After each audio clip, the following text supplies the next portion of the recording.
Hey everyone, it's Alex here. It's a Sunday morning and I'm about to go for my motorbike license test here in Vietnam. I can't explain now, I'm in a bit of a rush, but I will talk to you more about it in a little bit. So here goes, wish me luck. Okay, so done with the test and I passed, which is great. It took about 2 hours in total, and there was a written portion of the test and there was the driving test where you had to go through a figure of 8 and a bit of an obstacle course. And it went smoothly. I practiced yesterday on the same figure of 8, so that was the tricky part. And it's quite tight, so you do have to maneuver quite well. So I couldn't film in the facility because it's a government building. But if you Google images, you can kind of see what it looks like. We were with a big group of foreigners and we had a guy that helped us out with the whole process. He was really good, so I'm gonna give him a plug just now. I'll show you the card that you can contact him. You pay more as a foreigner, but they help you through the whole process. And let's just say they assist you a lot because the test is in Vietnamese. So you don't actually have to be able to speak Vietnamese. It's actually really funny how they do it, but I'm not gonna go into detail in this video. But if you contact Min, he's the guy that helped me out.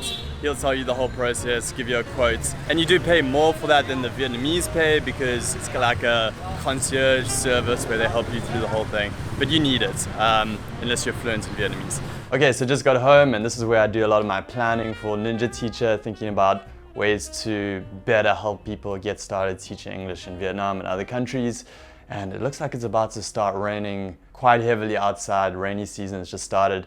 But what I wanted to do now was just give you a little bit more detail about the driving test and tell you about the 2 different options you can get, the 2 different types of licenses, and then also just show you the routes that you take on the actual driven test. So there are 2 options, and the first one is the driving test only. So for this option, you have to have a license back home. And it can be a car license as well. It doesn't have to be a motorbike license back home, but any sort of license, I think in any country, it might not have to be your home country, but you have to have a license and it has to be valid still. And the rates I got quoted for this, which can change, it might be out of date by the time you watch this video, was 2.5 million, which is about $90 US. So that's a good option if you already have a license, you have it with you, and it's still valid for quite a long time after this point in time when you want to get your license, because then your Vietnamese license will last as long as that license. Now the second option is to do the written test and the driving test. And for this one I got quoted 3.3 million, which is about $145.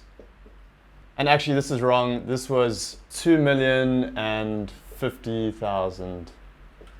So let me show you now the kind of route that you'll take on the driving test. Like I said, the written test, the guy helped you out.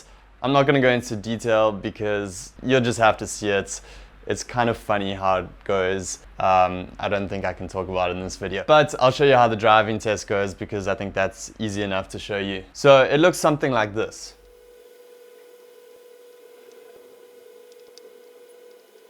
Okay, so that's my pretty bad drawing, but basically this is what you have to do. So you start over here, you ride around the figure of 8 like this, like this, like this, like this, and then out there.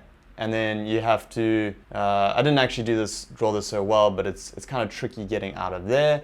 And then it's a straight line that you have to go up there, and then you weave in and out of these, and then you go around, and then there's bumps over here. There's a speed bumps over there, and then you go out and around. And the tricky part is the figure of 8 because I think I drew it a little bit wider than it is. So basically it's kind of tricky not to touch the edges. And there are sensors, so the motorbike will sense if you touch the edge, and you can touch the edge I think up to 4 times without failing, and that's throughout the route here. These are also sensors, I think maybe there as well. So basically, you can put your foot down occasionally. It doesn't really matter if you do that, but you just can't touch the edge too many times. So I found going wide was a good idea because if you went too close to the sensor, then your back tire would go over and that's what we found out when we were practicing. So they'll give you a few times to practice. I went the day before and we just went round, 5 to 10 times, and once you've gone through it a few times, you get the hang of it. If you've ridden a motorbike before, you should be able to do it without any problems. I think everyone in a group of kind of 8 or 10 foreigners passed the test today. So they said it's about 80 to 90% pass rate on the first time.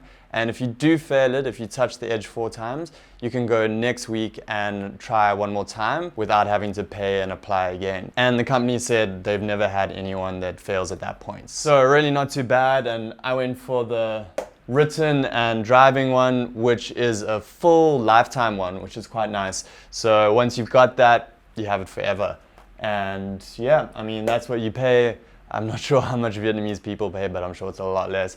But that's the price you pay for being out here and having the quality of life that you get in Vietnam as a foreigner, which you have a lot of other benefits. So it's worth it.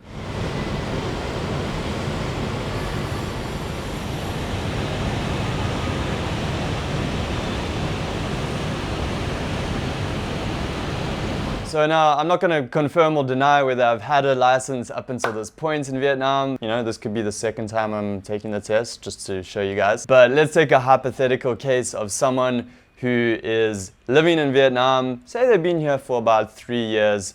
This person hasn't been pulled over once by the cops while riding a motorbike almost every single day. Now, what would happen if that person did get pulled over? Well, that person would probably pay a fine. That fine is probably not going to be that much money, and that's kind of a common case in Vietnam. So why then would this person bother getting a license at all? Well, for insurance purposes, because if you're in an accident and there's some kind of police report written about you riding a motorbike without a license, then your insurance company might find out and you may not be able to claim for anything that happens to you. And of course, if you're in a motorbike accident and you have to have surgery or whatever it is, then you definitely want to be covered by your insurance. So that's why it's so important, and I think a lot of people are doing it. And of course, you should respect local laws, regardless of whether the majority of Vietnamese people have licenses or not, which I won't get into. But this is some information for you, some explanation about the process for getting your license. So I hope that's helpful. And be safe out here in Vietnam. And if you're interested in coming out to teach English out here, head over to ninjateacher.com and we'll make sure to get back to you and help you out with some options for getting started. And if you have any questions about this whole process, leave a comment below. Like I said, I don't want to go into detail about too many different things, but where I can, I'll try to jump in and answer your questions. So what do you think about this whole process of getting your license in Vietnam? I'd be interested to hear your thoughts. And stay tuned for more videos about teaching English and life in Asia, and I'll speak to you very soon. Peace.